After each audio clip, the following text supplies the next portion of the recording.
Welcome to the Tank Podcast. In this week's episode, Faisal Devji discusses his new book, Waning Crescent, on the rise and fall of global Islam.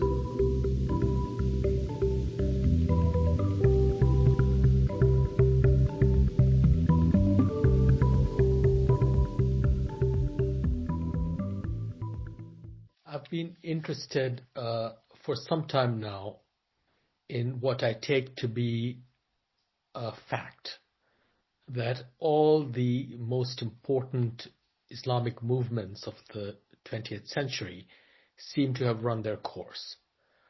Whether it is Islamic modernism or liberalism, if you want to call it that, whether it is Islamism, what used to be called Islamic fundamentalism, whether it is the 21st century forms of militancy that characterized Al-Qaeda and the Islamic State, for instance, all seem to have not disappeared exactly, but run their course in the sense that they no longer produce new thinking, and their political and indeed intellectual lives seem to have declined almost precipitously.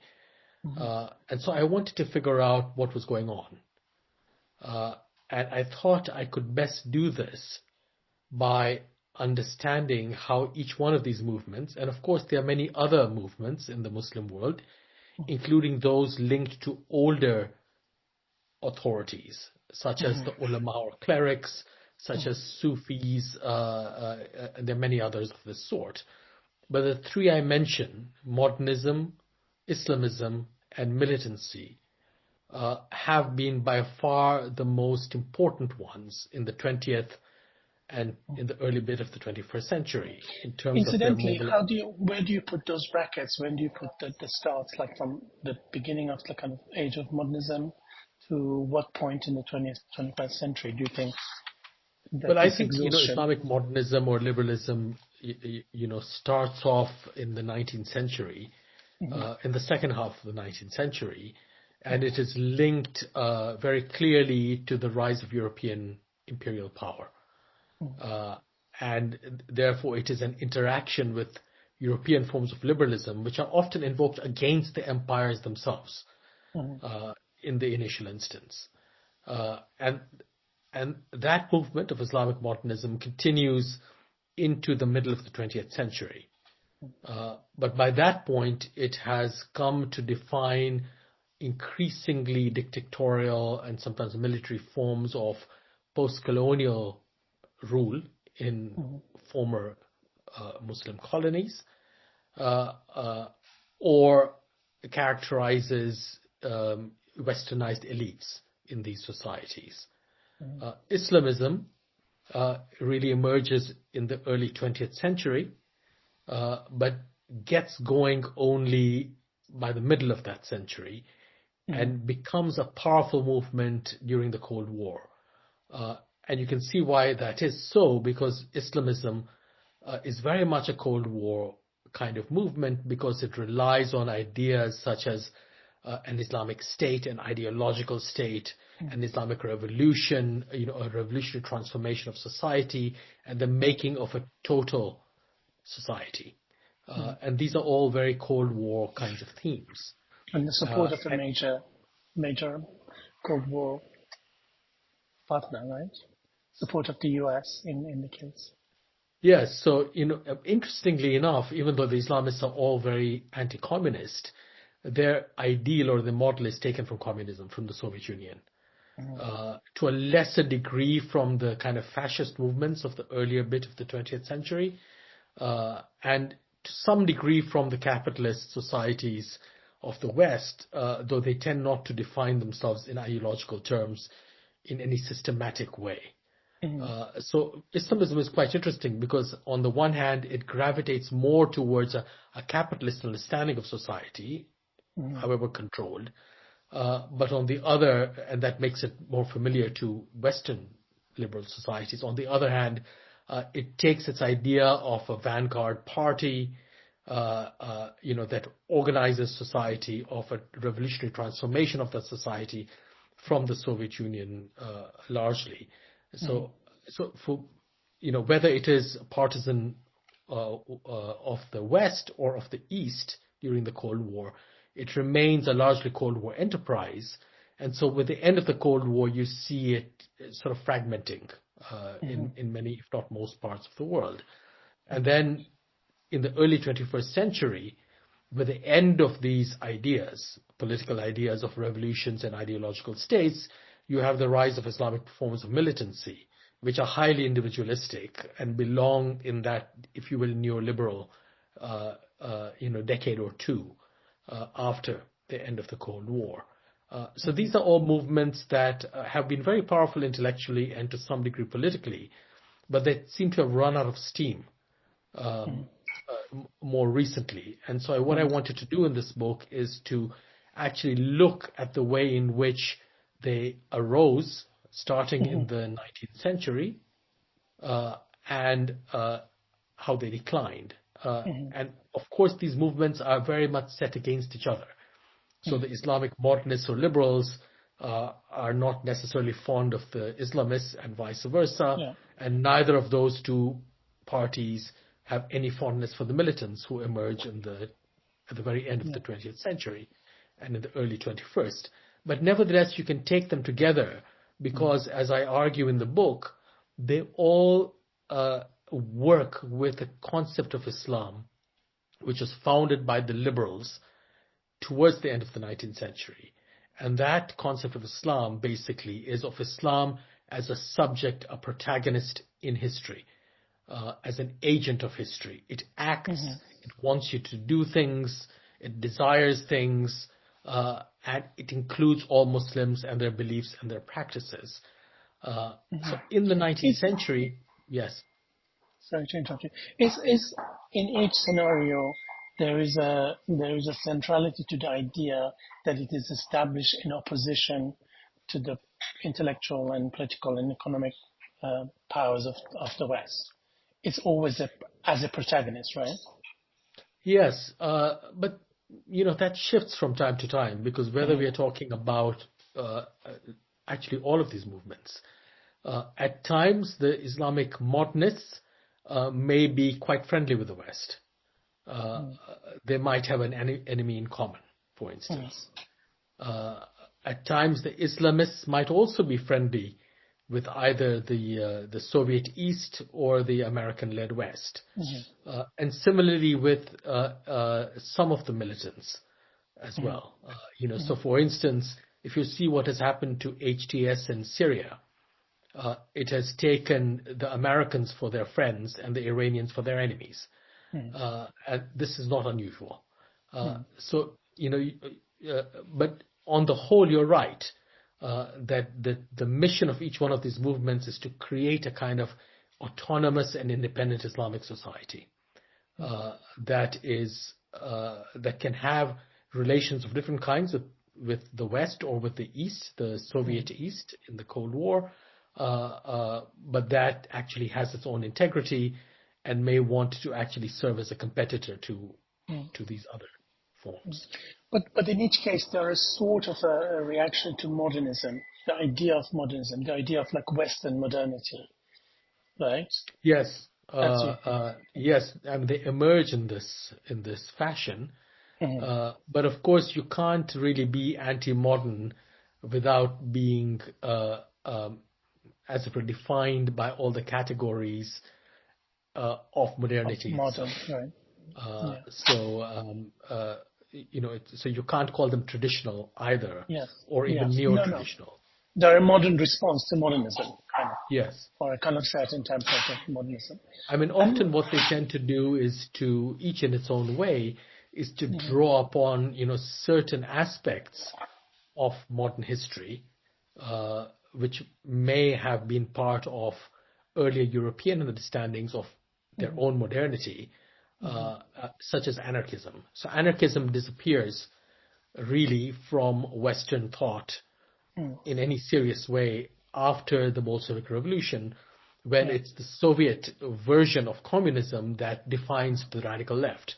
But in many colonial societies, anarchism survives as a way of thinking politically and economically. And it does so with a number of Muslim movements as well. For instance, you can look both at 21st century militancy, which is anarchistic in the negative sense of that word.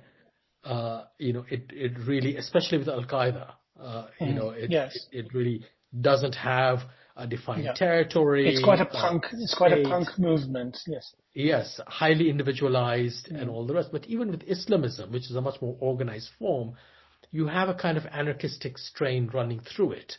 So, for instance, the Islamist fixation with repudiating sovereignty, the sovereignty of the state. They think that sovereignty only belongs to God. And what, in fact, this entails is a desire to live without an overweening power that is defined by someone or inhabited by some group or this is something I was quite curious to understand why you focus on this topic, because one could say that this opposition to sovereignty happens because they have to challenge sovereignty in their society. So it's a kind of like a matter of political expediency rather than a kind of inherent to the idea of Islamism that sovereignty should be so central to the thing. Because I'm just sort of thinking that if the like in the case where they are successful, they set up an Islamic republic, then the question of sovereignty is very, it's sort of like a quick tick. It's handed over, so it's not really on the subject. It's not in dispute. Yes, I mean, it's fascinating how sovereignty becomes so important for the Islamists, and it's largely through the figure of Maududi in Pakistan, and after him, Sayyid Qutb in Egypt. Khomeini picks this up in Iran and runs with it in a quite different direction, because Iran claims sovereignty, unlike the other two figures who experiment with trying to create a political order without sovereignty. So with Maududi, and largely due to him, the new Pakistani state disavows and repudiates sovereignty in its very constitution by saying sovereignty belongs to God. And what this is meant to do is to socialize the state, where it is the everyday practices of Islam that define people's relations with each other and with the state itself. And it is the Islamic scholars who will define what those practices are and how legitimate they are, without claiming any authority to change them in any significant way or to create a new law. So there's a way in which they want to eventually even get rid of the state altogether and have society run itself. And that's a kind of anarchistic understanding of the social.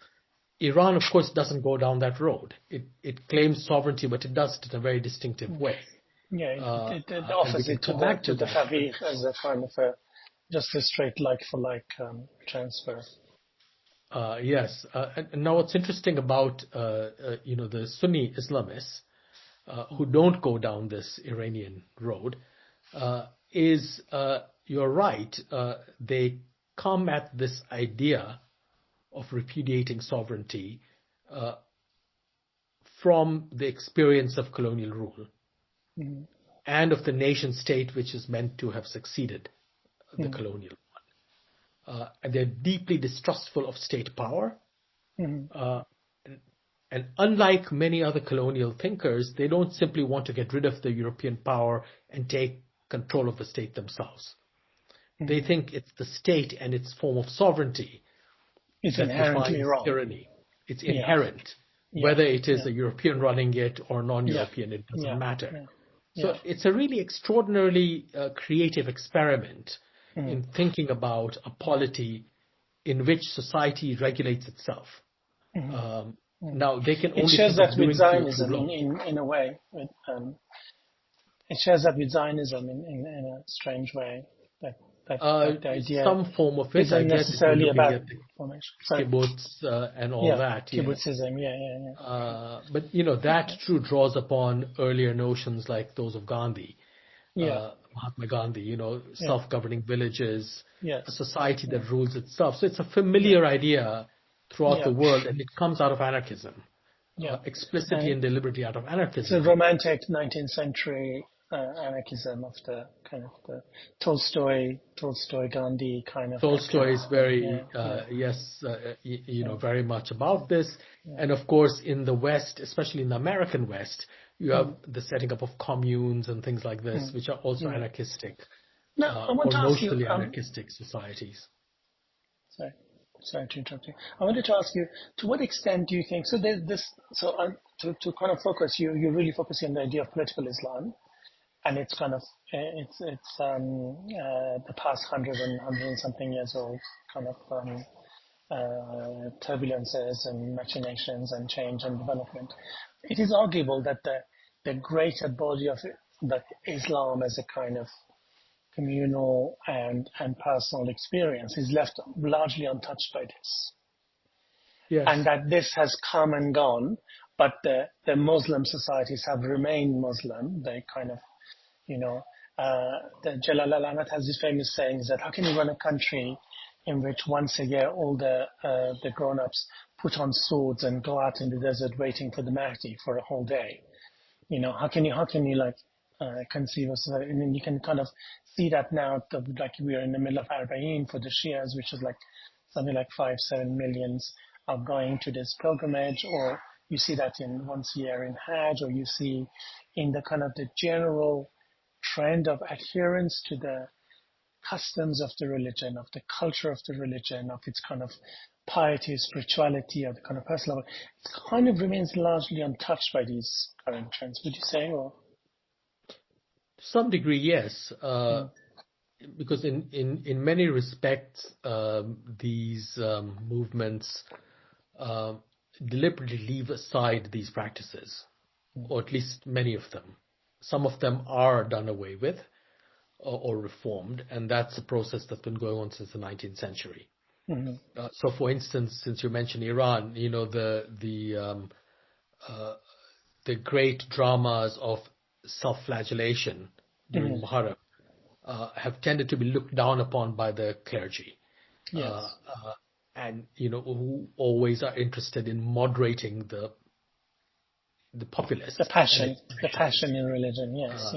So, but of course they can't get rid of these practices either. So they need to be modulated rather. And this happens all over the Muslim world. So, things do change, but they don't necessarily go away, as you suggest.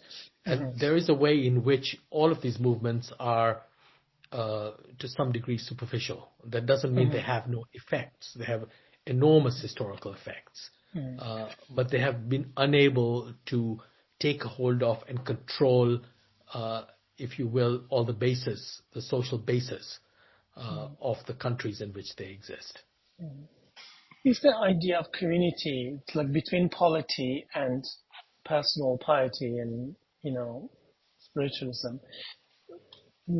Some people might say Islam is probably the most communitarian of the world religions, in that expressions of the religion are often inculcated in communal activity. It's kind of Friday prayers, observing Ramadan, kind of just generally the kind of being seen as a Muslim is like part of being a Muslim. It's like you have to perform the role or the kind of denomination. Do you think that layer of society has also been affected, touched, or not touched by Islamism, the rise and fall of Islamism? Yeah, it's not just Islamism. I mean, it's true of all these three movements that I'm interested in. And they hold together, because Islamism is not possible without Islamic modernism, the liberal forms of Islam that really set the stage for Islamism by defining the ideas that Islamism will then take and reinterpret. And similarly with the militants who come after the Islamists. But you're right in the sense that, everyday practices, which are often communal practices, survive. They might be, redefined here and there and understood differently. That's normal in history. But what interests me is how these thinkers in all these three movements have grappled with the idea of Islam as a global subject. How do you think of acting globally? Now, all these communal activities that you mention are local or regional or national at most. Some of them are transnational, like the pilgrimages that you mentioned. people go from one place to another, and they are temporarily part of a larger sense of communitas. But you don't have a situation with any religion or any group where you can really have a global representation of community. And yet this is But do you argue that this by definition means being ineffective and being neutered? Particularly, that's why I mentioned environmentalism, feminism. These are kind of also transnational, transcultural movements that nevertheless have a perceptible political impact. Their problem is, how do you deal with a global problem? You can only deal with a global problem by mobilizing globally. Global solution, but that has proven very difficult to do, if not impossible to do. The nation state is the singular container of political agency in the international order, but it has proven insufficient to deal with many of these problems, climate change being one of them, but also financial crises, pandemics, and the rest. But even before these crises, you have had these ideas of the globe as a space, as an arena of action for the first time, if you will, a profane understanding of the globe. We are not talking about this world and the next world. No, we're not talking about metaphysical understandings of the cosmos. We are talking about the globe as something that has become real only in the 19th century, because it's only from the 19th century that you can now envision, conceptualize it. Conceptualize it. For instance, by counting up the numbers of people on the surface of the earth and promoting a policy, that will deal with their health or the size of this population, for instance. It's only from the 19th century that you can also measure the extent of the surface of the earth and therefore locate peoples and places within that geography, which then becomes subject, at least potentially, to control. So only from then are you able to think of the globe as an actual empirical space and imagine acting in that space in an instrumental way. But it's a thing easy to imagine, but very difficult to do. And it's that difficulty that really informs all global movements or movements that claim to be global. And from the 19th century, when Muslim thinkers start to imagine Islam as acting in this global arena, as a subject in it, they too partake of this problem yes, it seems perfectly reasonable and even natural to imagine Islam. How do you play in the North Pole? Wasn't that one of the big? Do you remember with the theological problem? How do you pray with in the North Pole? Which way is Mecca? Yes, exactly. So these questions only become, as it were, available as questions, once you do have a kind of global understanding of Islam. So Islam is created as an agent, and then you have to figure out how it is meant to fulfill itself. Because the moment it becomes an actor, it has a goal before it. But by becoming a historical actor, it also becomes mortal. Because if some phenomenon like Islam, a subject, emerges in history, it can also exit historical time and be defeated. And so there's a new kind of anxiety that's built in to this understanding of Islam. On the one hand, it seems to be a very capacious and broad understanding of Islam seen as a global subject. But the very broadness of that understanding is also one that is prey to a deep anxiety. Yeah, mitigates against specificity. Mitigates against the specificness of it. Understandable, but I'm just wondering, is there not conceivable the possibility of a survival for a kind of sense of Muslimness that is transnational, that is kind of like, and that's why I kind of thought at the end it would be really good to talk about Gaza at the moment, because as you correctly identify, it has failed to mobilize opinion as one might have imagined maybe even 20 years ago. But nevertheless, it has it amongst Muslim people, it generates very special kind of form of like a version of sympathy that is more intense, more passionate, more heartfelt. I know a lot of I meet Muslim people who sort of tell me that they wake up every day and cry for like an hour on social media before going to work. I've heard that like a dozen times. So I'm just wondering if there's a possibility of imagining it almost like in the same way that people worry about global warming, and even though maybe politically ineffective, but in some way they are agents of change, and that the kind of sense of Islamic solidarity is possible in a kind of transnational way that is neither of those three models, but is something maybe, for example, you can trace it in social media as like Yeah, a series of. I mean, even the three movements I look at have been incredibly, shall we say, effective.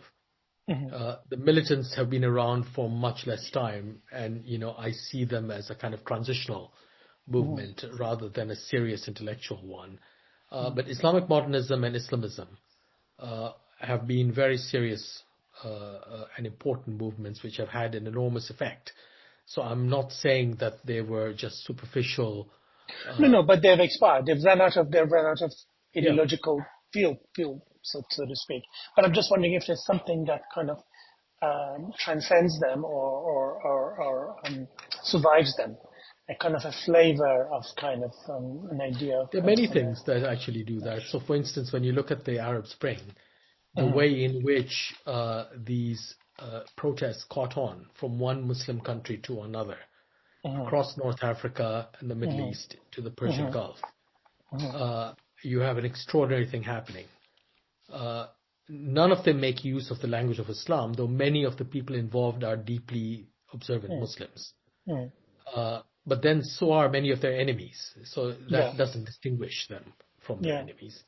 And what do? I mean, the only comparable thing that comes to mind are those protests over insults to the Prophet, that spread from one Muslim population to another, each one imitating the other through, initially print and television media and then social media, but without any real connections. So there is a kind of modular form that these protests take. They imitate each other, and they really combine Muslims in all kinds of ways. But they can no longer be defined in the way that the protests over insulting the Prophet could have been defined in terms of Islam. The Arab Spring protests are not like that. They don't have Islam as a subject. The Arab Spring, do you say, are not like that? The Arab Spring protests didn't have Islam as a subject. As a thematic, unifying thematic. So they were all Muslims, or many or large numbers of them were Muslims, and some of them were very practicing observant Muslims and others were not. So it had nothing to do with being religious or being secular. That is not the issue. Islam just did not exist in those movements as a global subject, as an agent in its own right. But Muslims did. And that is what I find really interesting, that it is now possible to think about and to talk about Muslim sympathies without actually invoking Islam as defining them. So with Gaza, you see the same thing. People are not making a case for the, if you will, their sympathy with Hamas as an Islamist group, for instance, or making much in the way of sectarian claims about Palestinians. Islam is just not in the picture in that way, but they might all be Muslims, or very large numbers of them might be Muslims.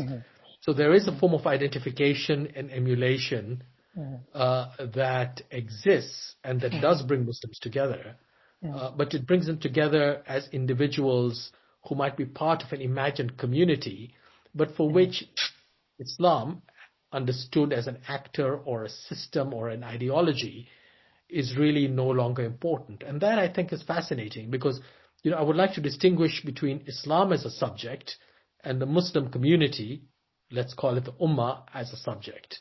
And even though both those have been connected historically, in fact, when you look at these three movements that I look at, it's always been Islam that has received the bulk of attention. What is it? How is it to be defined? Is it a system? Is it an ideology? Is it a civilization? It can be open, it can be closed, it can be restrictive, it can be generalized, but it's always Islam. And it acts in its own right in place of the Muslim community, in place of Muslims who are simply meant to represent it in their beliefs and in their practices. So the Ummah has never really been a site of political mobilization in its own right. But we might be coming to a situation where we see the Ummah actually emerging as a potentially political subject in its own name for the first time. That's very interesting. No, I completely see the extremely fine point that you're making. I think in my limited kind of thinking, the person who brought up Ummah as a kind of a serious kind of subject for mobilization was Sayyid Jamaluddin Afghani, or Asad Abadi, depending on your preference. But and he was just talking at the time where there was still kind of major global, there was the Ottomans and the Persians and some traces of like Indian power still remaining, and he was like trying to kind of join these things up and conceive of them as their Ummah. And do you think there are kind of ways of transcending Islam and talking about like where is that intellectual framework going to come from if it's not from he's often described as an Islamist. I think it's a bit unfair to say Jamal, but yeah, because he's if you look, for instance, at his famous correspondence in the press with Ernest Renan, and Renan has all these negative views of Islam, and Afghani, when he responds to Renan, says initially, well, look, you might be right about Islam understood religiously or civilizationally, but you are not necessarily right about Muslims themselves. So he puts the accent precisely on Muslims, not on Islam. So he's willing to be, if you will, critical of religion, or if you will, even civilization, depending on how you understand Islam. But he says that human beings are all equally capable of education and enlightenment, and that you cannot dismiss such a large number of the human race who happen to be Muslim from the pale of enlightenment, simply because they happen to have a certain kind of religion. So in that famous or infamous debate, he in fact is setting aside Islam and focusing on Muslims. It could be one way of explaining it could be that Islam in its conceptualization is really mostly a kind of an outsider's perspective, because for Muslims, like fish in the water, for them the idea of water is kind of neither here or there. Water is very specific, and Islam is very specific in Iran, is in Egypt, in Tunisia, and in Malaysia. They're all very, very different things. People might say we're Muslims, but if they were going to write down a list of what makes them Muslim, it's completely different. Whereas more than that, I would say that these words, Islam and Muslim, have assumed a kind of singular importance from the 19th century. But it's deployed by white people, deployed by the colonialists, deployed by the empire, no? Even the idea of Islamic golden age, which is a kind of a double-edged curse and a blessing. Sorry, go on. Yes, that might also be the case. But what I find fascinating is that once Islam and then therefore the term Muslim come to the fore, all other ways of describing what today you would call Muslim practice, faith, behavior, identity get set aside. So, there was a time when you could use terms like Muwahid, Unitarian, Mu'min, believer, Dindar, a religious person. There were many words you could use. And you could use Iman, faith, you could use, Islam and Muslim are not the only words, or not even the chiefly important words available. The fish didn't describe themselves as wet. They come to contain all of these others, rather than being their equals, and referring to slightly different things. Islam, which is grammatically a verbal noun, it describes a set of actions, suddenly becomes a proper name. It becomes a subject. It can speak, it can want, it can desire, it has goals, it has a spirit, it has all of these things. It becomes personified, either as a civilization in the 19th century or later on in the 20th as an ideology, especially for the Islamists. And then Muslims become those who represent in their belief and in their practices this thing called Islam, which is the real subject of their history. So it's a strange reversal, because you would expect Muslims to be the subjects of their own history. And it's a reversal that occurs precisely because of European empires. That when you have the diminution of Muslim authority, both royal authority and, if you will, sacred or clerical authority, then Islam comes to take their place. So you have either a civilization or an ideology that is meant to act in the name of Muslims. And in doing so, it actually robs them of their own agency in some ways.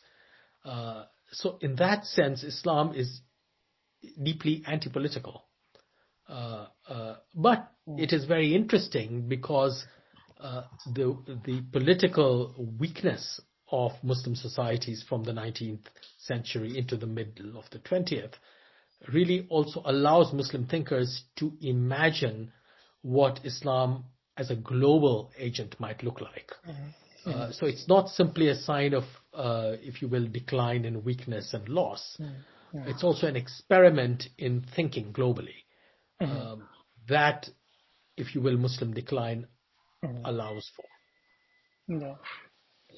What do you, in an emerging multipolar world where many people used to speculate at the time of the clash of civilization that one of these poles of influence or power could be Islam, which has not panned out, as you've seen.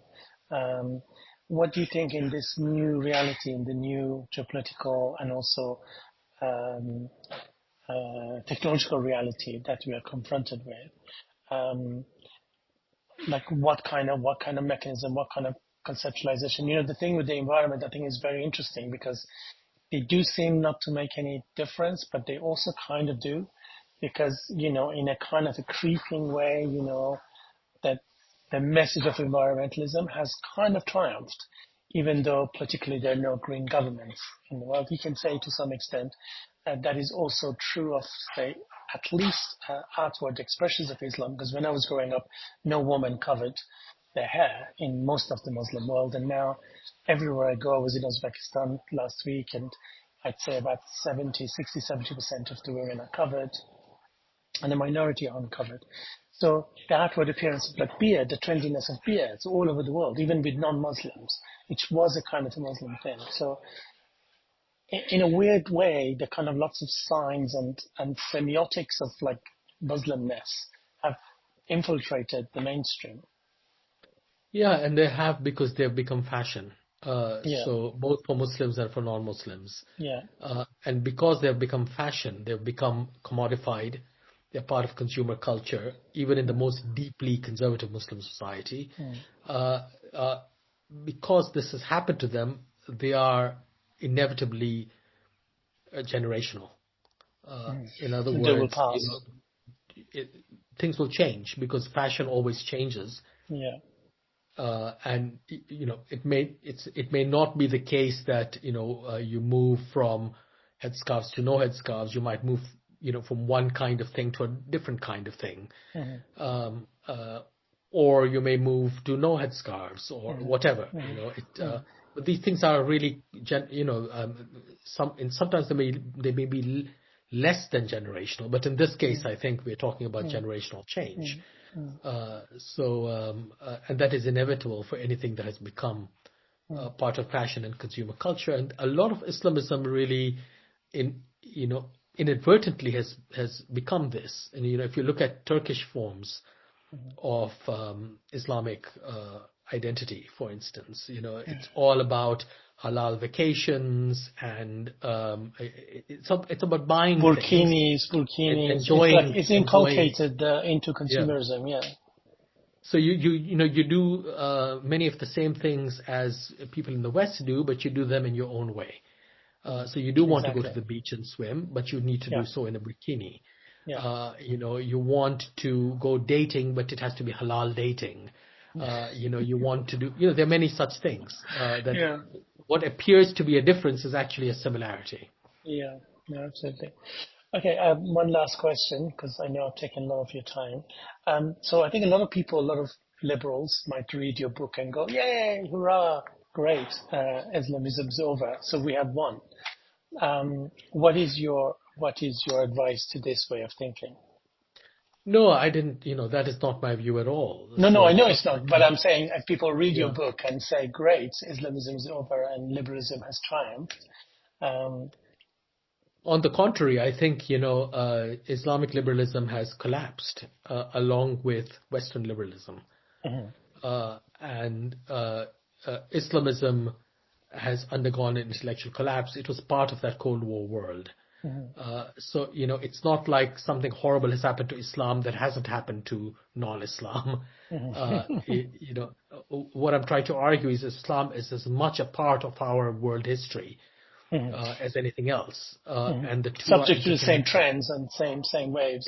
They are interconnected. Of course, there are different trajectories and different forms of criticism and different kinds of ideas that come up in different places. But what I don't want to do is suggest that Islam has its own inherent, if you will, history that is separate from everyone else. Yes. That is certainly not the case. So, when the Islamic liberals collapse, their collapse is part of the worldwide collapse of a certain kind of liberalism we see happening before our eyes today in the West. Similarly with these Cold War understandings of revolutionary states and ideological states.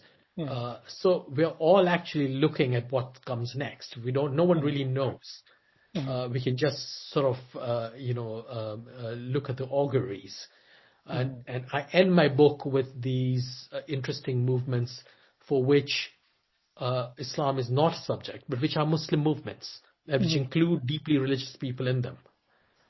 They don't call themselves secular, so they are not to be judged according to that liberal axis of secular versus religious. Whether it's the Arab Spring, whether it is these mobilizations in Iran of various kinds, from the Green Movement to the Masa Amini protests, whether it is the mobilization of Indian Muslims against repressive citizenship law in India, whether it has to do with the collapse of the Bangladeshi regime. We were always told that the opponents of the Bangladeshi regime were Islamists. And of course, there are Islamists among them, but that collapse did not actually invoke Islam at all. And at the same time, I can say, Sorry, please continue. Sorry. So, one can go on and on, Gezi Park, and what came afterwards. So you see all over the world, not just among Muslims, because you also have in Eastern Europe color revolutions, very similar. None of them have standard issue political parties, and which is one reason why even when they win, if you will, they rarely achieve anything. Removing a government, they're unable to propose an alternative. And let's see what happens in Bangladesh, which is another such example. So, they are similar. The Muslim ones are far more prevalent than the others. And it really is global. So just as you see the decline of these older movements, you see the rise and the coming together of Muslim mobilizations around the world. And they know each other, they copy each other, and they learn from each other. So there is something happening, and we'll have to see where it goes and what it is. Could it be just that, like the revenge of politics as usual? Because in each one of those cases, actually the dominant dynamics is deeply internal, very specific, historically, it's like it's a Bangladeshi problem, or the Masa Amini things are very, it's barely got to do anything with Islam because it's a kind of confrontation between two factions inside the Islamic Republic. And it's kind of, even though they might use some religious iconography in their argument, but it's really a, economic argument. Well, the thing that makes it interesting is that it appeals to Muslims in other parts of the world, whether or not it uses any of these use Islamic, themes and arguments. And that might be the best way of appealing to other Muslims, because it's totally open. But there are other things that are going on which are very interesting. So, for instance, with Masa Amini, which was really an anti-clerical movement in large parts, for obvious reasons because of the clerical supremacy in Iran. But it also seems to have been a kind of class-defined. Working classes did not join it in any appreciable degree. And actually, many of the major supporters of Masa Amini actually were clerics. A kind of certain section of the clerics still to this day actively, it's basically what used to be called the reformist movement. No, absolutely. I mean, the one thing I wanted to send you was a thing actually, this Muharram just now. There was a series of very things on social media blowing up of uncovered girls, some of them wearing very sexy clothes, using chains to participate in the Karbala. Well, there you go. You see, this is precisely it. There are different ways you can be Muslim, some of which are deeply traditional, but they are mixed up with other kinds of things that are not normally considered traditional.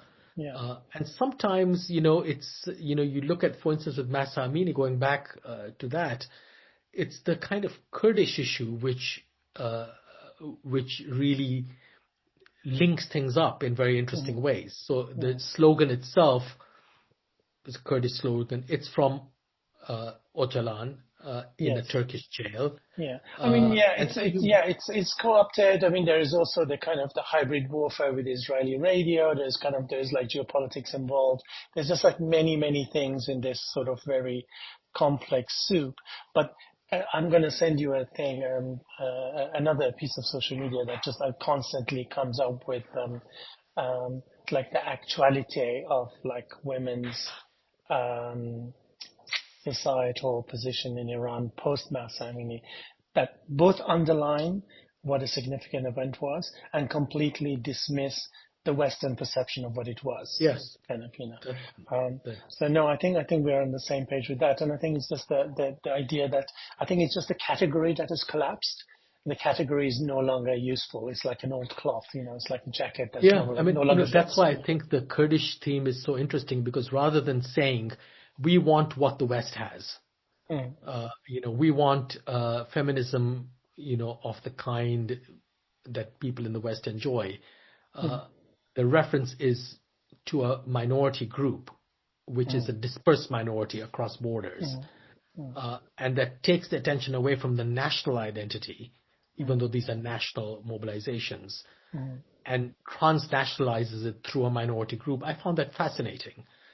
So there's no effort either to nationalize the protests in the sense of rhetorically, nor to appeal to the West. By invoking the Kurdish slogan and minorityhood in its transnational dispersal, something else is going on. And I find that quite fascinating. So we are no longer in the world where we have to either want what the West wants or repudiate what the West wants. Yeah. To hear more podcasts from Tank, you can subscribe on all major podcast platforms or follow us on SoundCloud. The theme music for this podcast is by Himera.